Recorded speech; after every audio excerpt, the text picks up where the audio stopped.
My brother called the police on me in a mall parking lot. They said I was kidnapping my own daughter. And I realized family betrayal can be dangerous. The worst moment of my life happened on a sunny Saturday afternoon in May, right in the parking lot of a shopping mall. I'm Sarah, 34 years old, and what should have been a normal day out with my daughter turned into an absolute nightmare because of a phone call my brother made to the police. To understand how everything went so terribly wrong, I need to give you some background about my family situation and why things were already complicated before that day. I got divorced from my ex-husband Mark about 2 years ago. It wasn't a pleasant divorce, but we tried to keep things civil for the sake of our daughter, Lily, who was 6 at the time and is now 8. The custody arrangement we worked out gave us joint legal custody, with Lily living primarily with me during the school year and spending summers and alternating holidays with Mark. He'd moved about 3 hours away to Denver for a job opportunity, which made the arrangement a bit more complicated, but we made it work with careful scheduling and a lot of driving. My relationship with my brother Kevin has always been strained. He's 2 years older than me, and growing up, we were never particularly close. He was always the golden child in my parents' eyes, the one who could do no wrong, while I felt like I was constantly being compared to him and coming up short.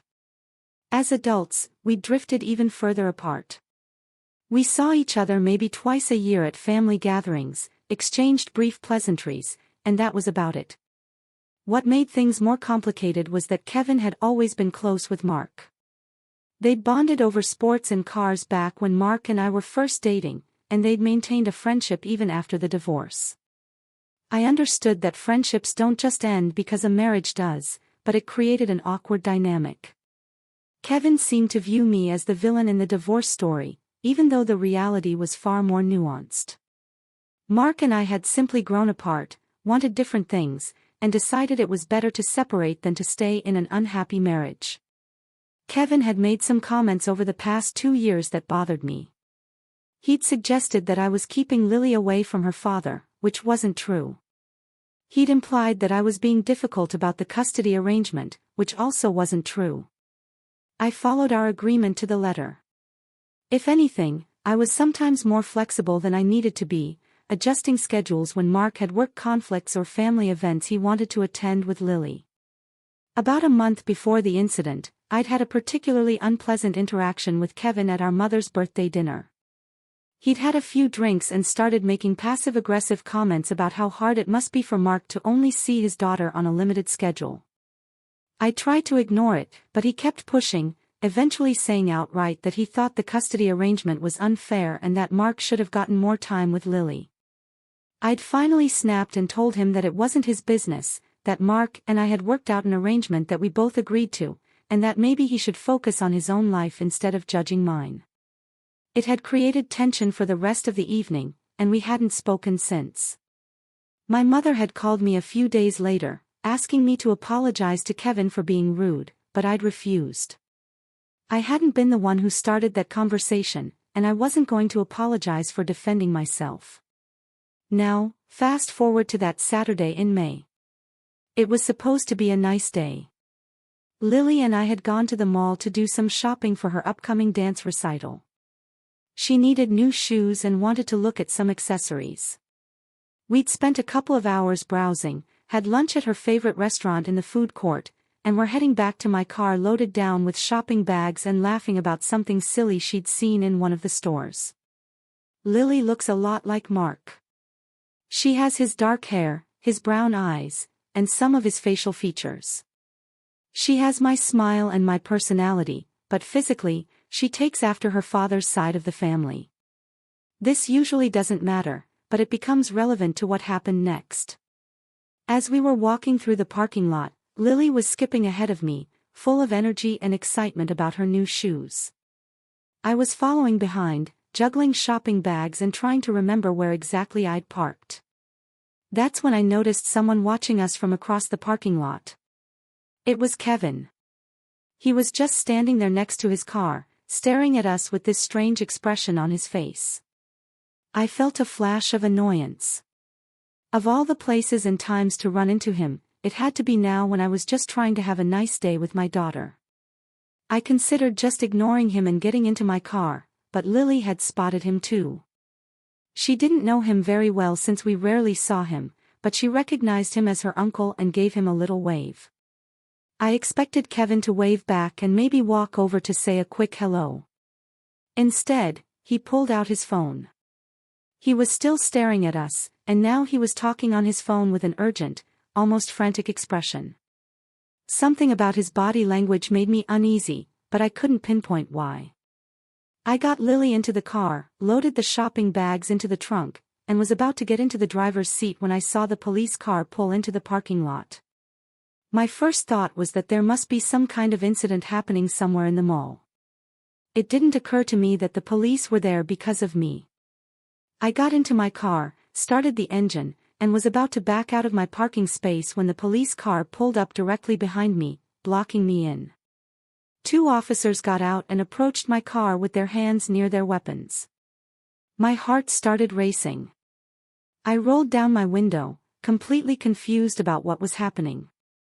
One of the officers, a stern-looking woman probably in her 40s, asked me to step out of the vehicle.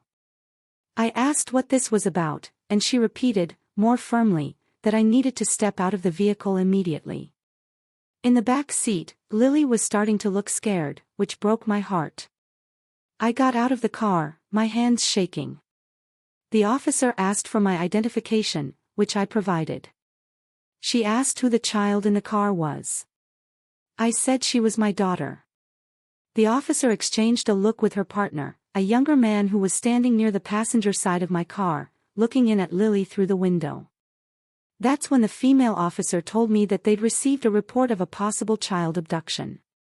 Someone had called saying they'd witnessed a woman forcing a child into a car against her will. I was stunned. I looked around the parking lot and saw Kevin still standing by his car, still watching. And suddenly, everything clicked into place. I told the officers that there had been a terrible misunderstanding, that Lily was my daughter, and that we'd just been shopping together. I pointed to the shopping bags visible through my rear window. I explained that I had no idea who would have reported such a thing, though I had a growing suspicion. The female officer asked if I had any proof that Lily was my daughter. Proof? I hadn't expected to need proof. Who carries around their child's birth certificate on a shopping trip? I pulled out my wallet and showed them my driver's license. I explained that Lily had my last name, Henderson, and that I could call her father to verify if they needed me to. The officer asked why Lily didn't look much like me. I explained that she took after her father's side of the family, which sometimes happens with genetics. The officer then asked if they could speak with Lily. I said of course, though I was starting to feel a mix of fear and anger. Fear because I was being treated like a criminal, and anger because I was increasingly certain that Kevin had made this call. The officer opened the back door of my car and asked Lily in a gentle voice what her name was. Lily, bless her, was scared but brave. She said her name was Lily Henderson and that I was her mommy. The officer asked if she wanted to be with me, and Lily nodded emphatically. She asked if I had taken her anywhere she didn't want to go, and Lily said no, that we'd gone shopping for her dance recital and it had been fun. The officer asked a few more questions, all of which Lily answered in a way that made it clear we were mother and daughter and that there was no abduction happening. But the officers still weren't satisfied. The female officer explained that they had to follow up on reports like this thoroughly, especially when it involved a child. She asked if there was anyone who could verify my identity and relationship to Lily. I suggested calling Mark, my ex-husband and Lily's father. I gave them his phone number, and they stepped away to make the call. I stood there in the parking lot, acutely aware that other shoppers were watching this scene unfold. Some had stopped to stare openly. Others were pretending not to look while clearly being very interested in what was happening. I felt humiliated and furious. Lily had gotten out of the car and was holding my hand tightly, asking me in a small voice if we were in trouble. I assured her that we weren't in trouble, that there had just been a silly mistake, and that everything would be fine soon. I was trying to sound confident for her sake, but inside I was panicking. What if they didn't believe me? What if Mark didn't answer his phone? What if this escalated even further? Thankfully, Mark answered. I could hear the murmur of the officer's voice as she explained the situation to him. After what felt like an eternity but was probably only a few minutes, the officer came back over. Her expression had softened somewhat. She said that Mark had confirmed that I was Lily's mother and that Lily was supposed to be with me. She apologized for the inconvenience but explained that they had to take all reports of possible child abduction seriously. I understood that, I really did. The officers were just doing their job. But I was still shaking with anger because I knew who had made that call. As the police were getting back into their car, I looked across the parking lot. Kevin was gone. He'd made his malicious phone call and then left before he could be identified or face any consequences. I got Lily back into the car, buckled her in, and sat in the driver's seat for a moment just trying to calm down. My hands were trembling so badly that I didn't trust myself to drive immediately. Lily asked me again if everything was okay, and I told her yes, but that we were going to go home now. The shopping trip that had been so fun just 30 minutes ago was now completely ruined. On the drive home, my mind was racing. I couldn't believe Kevin had done this. Calling the police and falsely reporting a kidnapping wasn't just mean or petty. It was dangerous. What if the situation had escalated? What if the officers had been more aggressive? What if Lily had been traumatized by seeing her mother treated like a criminal? The more I thought about it, the angrier I became. When we got home, I got Lily settled with a snack and her tablet, trying to make things feel normal for her sake. Then I went into my bedroom and called Kevin. He answered on the third ring, and his voice had this fake casual tone that made my blood boil. I didn't bother with pleasantries. I asked him directly if he'd called the police on me at the mall. There was a pause, and then he said yes, he had. He said he'd seen a woman forcing a child into a car and that the child had looked distressed. I pointed out that he knew exactly who I was, that he'd recognized both me and Lily, and that he'd deliberately made a false report. Kevin's tone changed, becoming defensive. He said that from where he was standing, it had looked like Lily didn't want to get in the car. He said that given the concerns he'd already expressed about the custody situation, he felt he had to do something. I was incredulous. Lily had been skipping and happy. There had been nothing in her behavior to suggest distress. I told him that what he'd done was not only wrong but potentially illegal. Filing a false police report is a crime. I told him that he'd put both me and Lily through a terrifying experience because of his misguided loyalty to Mark and his apparent belief that I was somehow an unfit mother. Kevin tried to backtrack, saying that he'd just been concerned and that he was sorry if he'd been mistaken. Sorry if he'd been mistaken. That wasn't good enough. I told him that his apology meant nothing, that what he'd done had crossed a line that couldn't be uncrossed, and that I wanted nothing to do with him going forward. He tried to argue that I was overreacting, that he'd just been trying to protect Lily. I hung up on him. I immediately called Mark to give him my version of what had happened. He'd already gotten the basic story from the police, but I filled in the details about Kevin being there and making the call. Mark was silent for a long moment, and then he said something that surprised me. He said that Kevin had called him a few weeks ago, asking if Mark was happy with the custody arrangement and suggesting that maybe Mark should push for more time with Lily. Mark had told Kevin to stay out of it, that the arrangement was working fine for both of us, and that it wasn't Kevin's concern. Apparently, Kevin hadn't listened. Mark said that he'd talk to Kevin and make it clear that what he'd done was completely unacceptable. He also apologized that his friendship with Kevin had somehow contributed to this situation. I appreciated Mark's response, but I was still reeling. That night, I barely slept. I kept replaying the scene in the parking lot, the fear in Lily's eyes, the humiliation of being treated like a kidnapper in front of dozens of witnesses. I thought about what could have gone wrong, how a situation like that could escalate, how people have been hurt or killed over misunderstandings with police. The next day, I called a lawyer. I wanted to know what my options were. The lawyer, a woman named Patricia who specialized in family law, listened to my story and then gave me some advice. She said that I could potentially file a police report against Kevin for making a false report, and that I could potentially pursue a civil case for defamation or intentional infliction of emotional distress. However, she also cautioned that pursuing legal action against a family member could have complicated consequences, especially if my parents or other family members got involved and took sides. She suggested that I document everything that had happened, keep records of all communications, and consider whether legal action was really what I wanted or if there were other ways to address the situation. I thought about it for a few days. Part of me wanted to pursue every legal option available, to make Kevin face consequences for what he'd done. But another part of me just wanted to move on, to protect Lily from being caught up in more drama and conflict. I decided to take a middle path. I wrote a detailed account of everything that had happened and sent it in an email to my parents and my other siblings. I didn't embellish or exaggerate. I just laid out the facts. Kevin had seen me with Lily at the mall, had recognized both of us, had called the police and falsely reported a kidnapping, and had caused a traumatic scene that Lily had witnessed. I explained that I would not be attending family gatherings if Kevin was going to be there, and that I expected my family to understand why. The responses I got were mixed. My younger sister Emma was horrified and immediately supportive.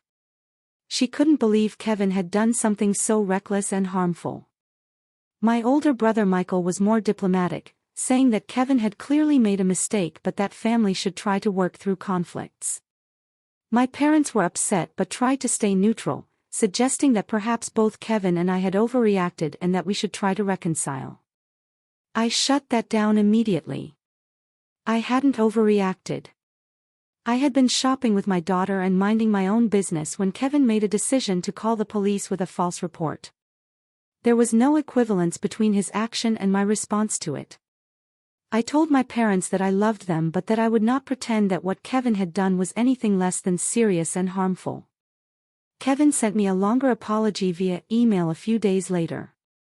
He said that he'd acted impulsively, that he genuinely thought something was wrong when he saw us in the parking lot, and that he understood now that he should have approached me directly rather than calling the police. He said he wanted to make things right and asked if we could talk. I didn't respond to his email. I didn't feel I owed him anything, and I certainly didn't trust his motives. The time for talking had been before he picked up the phone to call the police, not after he'd already caused damage. As far as I was concerned, Kevin had shown his true colors, and there was no coming back from that. The incident had some lasting effects. Lily had nightmares for a few weeks afterward about the police coming and taking me away. We had to have several conversations about what had happened and why, always framing it in terms she could understand without frightening her more. I emphasized that the police were just trying to keep children safe, that sometimes mistakes happen, and that everything was okay now. I also became hyper-aware when I was out in public with Lily, especially if we were anywhere near where Kevin might be. I found myself looking over my shoulder, wondering if he was watching, if he might make another false report or cause another scene. It was an uncomfortable way to live, feeling like I had to be on guard during what should have been normal, everyday activities with my child. Mark, to his credit, did talk to Kevin and apparently made it very clear that their friendship was over if Kevin ever did anything like that again. Mark also offered to modify our custody agreement to include specific language about third parties not interfering with our arrangement, which I appreciated even though I didn't think it was necessary. About 2 months after the incident, my mother called and asked if I would consider coming to a family therapy session with Kevin to work through what had happened. She said that Kevin was willing to participate and that she thought it would be good for the family if we could find a way to resolve the conflict. I declined. I didn't need therapy to work through what had happened. Kevin had done something harmful and wrong, and I was protecting myself and my daughter by keeping distance from him. My mother was disappointed but eventually accepted my decision. She did say that she hoped, in time, I might be willing to forgive Kevin, even if I didn't want a relationship with him. I told her that forgiveness was a personal journey and that I wasn't there yet, if I ever would be. The incident also made me think more carefully about boundaries in general. I'd always been someone who tried to keep the peace, who went along with family expectations even when they made me uncomfortable. But Kevin's actions showed me what could happen when you let people overstep boundaries without consequences. If I'd been firmer earlier about Kevin's comments regarding my custody arrangement, if I'd made it clearer that his opinions weren't welcome, maybe this wouldn't have happened. I started being more assertive in other areas of my life too. At work, I stopped accepting projects that required unreasonable overtime without fair compensation. In my social life, I stopped maintaining friendships that felt one-sided or draining. I learned to say no without feeling guilty about it. In a strange way, Kevin's betrayal taught me the importance of protecting myself and not assuming that family loyalty goes both ways. Lily is doing well now. The nightmares have stopped, and she rarely mentions the incident anymore. We still go shopping together, we still have fun outings, and life has returned to normal for her. For me, there's still some residual anger and hurt when I think about what Kevin did, but it's less intense than it was in the immediate aftermath. I haven't spoken to Kevin since that phone call where I confronted him about calling the police.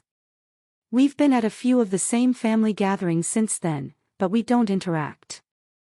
We stay on opposite sides of the room, don't make eye contact, and pretend the other doesn't exist.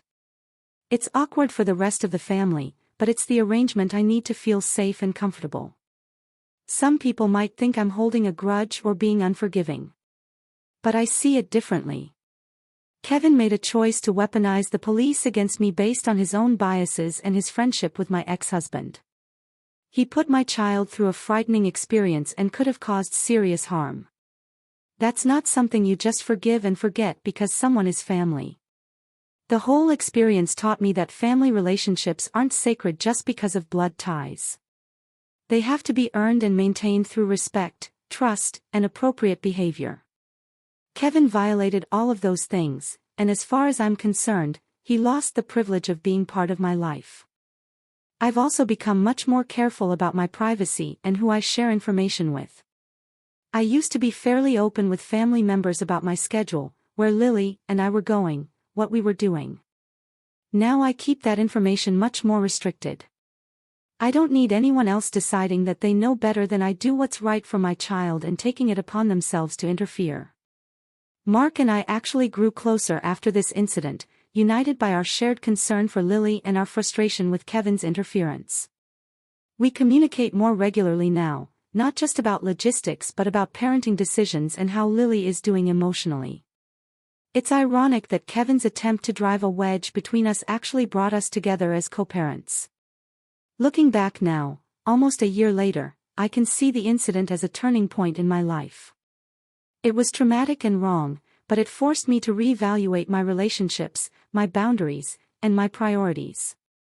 I'm stronger now than I was before, more confident in my decisions, and less willing to tolerate disrespect or interference from anyone, family included.